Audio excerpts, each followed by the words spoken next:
Hey everyone, Chris from Max Woodworking here. Inside my garage where I have my Avid CNC located as it won't fit in my actual shop at my house. So today I kind of wanted to talk about this dust collection system I have here, why we're taking it out, what we're replacing it with in a couple days, and we're also going to use a wind gauge that I have over here, and we're going to just get some actual numbers as to how it's going to increase. So what I have here on the wall, don't mind the mess, is just a standard PowerTech dust collector that you can get from Amazon. It worked fine on my old CNC, which was a Shapeoko CNC, being that produces a lot less dust and chips than what the Avid is capable of. That was fine, but even now I have it obviously hard ducted with two blast gates.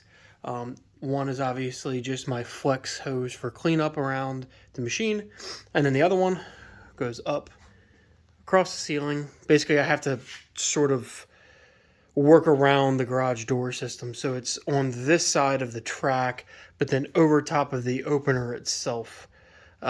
So I I really can't take the hose on this track from Rockler, and it really can't go all the way that way on the track, but there's enough flex in this hose that it actually doesn't matter. I can have the door open or closed, and I actually have it open frequently when it's nice outside, and I have full extension of the machine, so it's okay.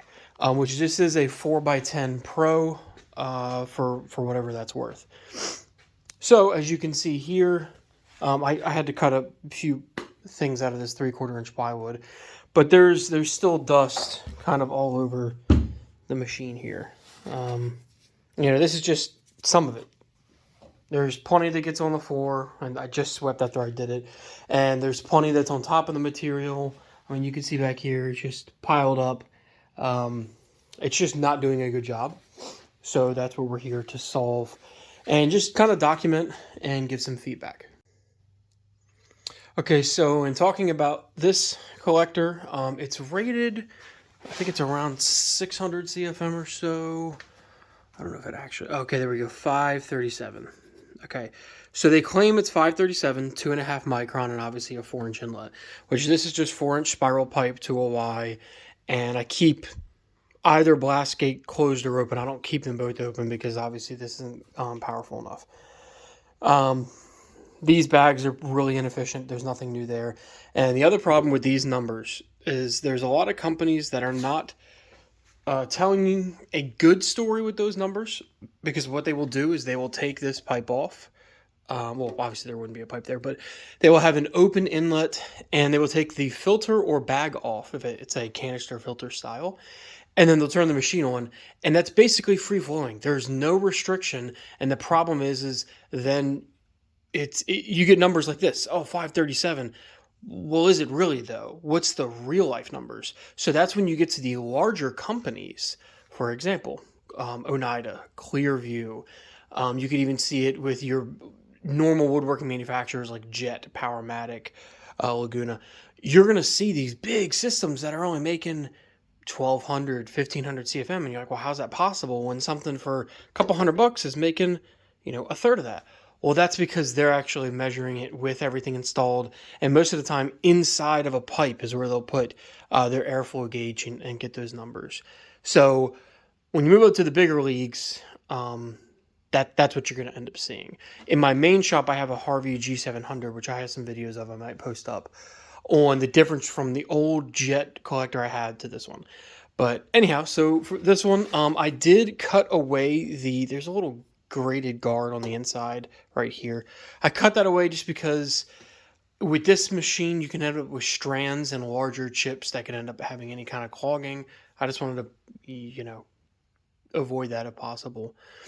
And then this is a 20-foot flex hose from Rockler with their little cleanup boot, but realistically, I mean, it's pretty bad by the time it gets to the end of this flex, and I'm going to measure that as well when we do the measurement test.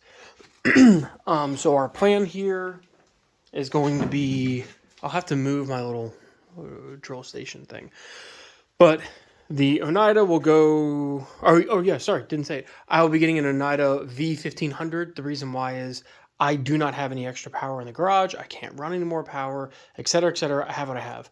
So it had to be 110.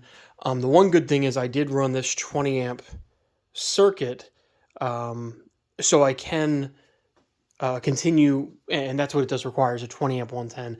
I can use that, and then the actual machine itself, everything besides the spindle, all the movement type things, so your actual NEMA motors, any of the electronics on it, they all run on 110 and can be run on a 15 amp circuit. So that actually, in my bundle of wires, it needs to be cleaned up.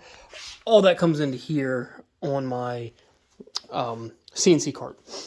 So V1500, it will go here-ish, and it's a 7-inch inlet, so I'm going to be reducing down to a 6, kind of creating an S-bend, because it does not come that far out from the wall.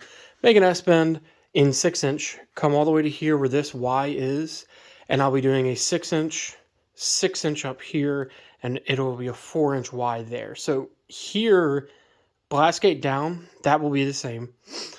And then this will be 6-inch all the way up. And then right here, we'll have an elbow coming down. There will be a 6 to 5-inch reducer, 5-inch flex that will come down.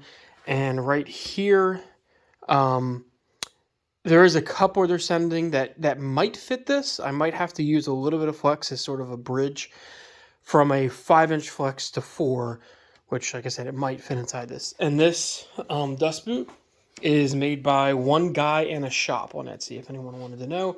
He makes great 3D printed dust boots for all sorts of machines, so check him out.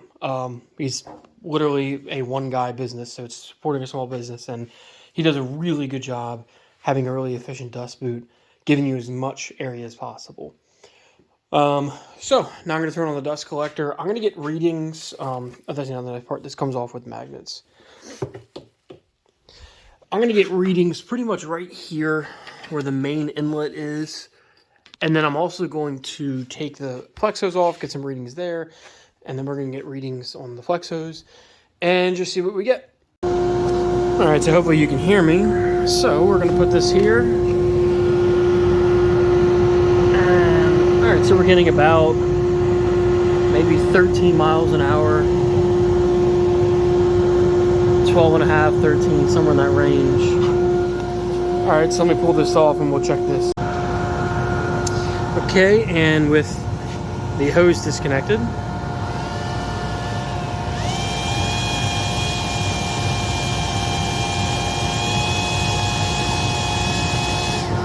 somewhere in that 25 to 27 range.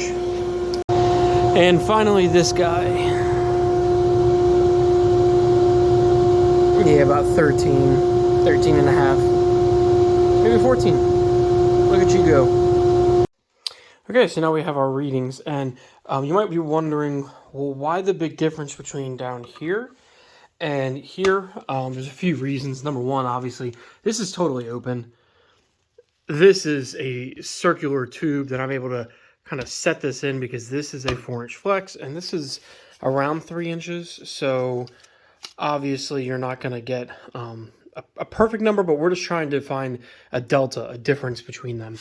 But this being a completely open area between 4 different ports where kind of the suction is splitting, for lack of better words. And the way that it does a good job is when this is on it, it's almost creating like a seal, right? So it's sitting on the material and just going around, and that sort of seals it. So that's kind of the reason. But now we have some numbers. We know we're in sort of the teens down here.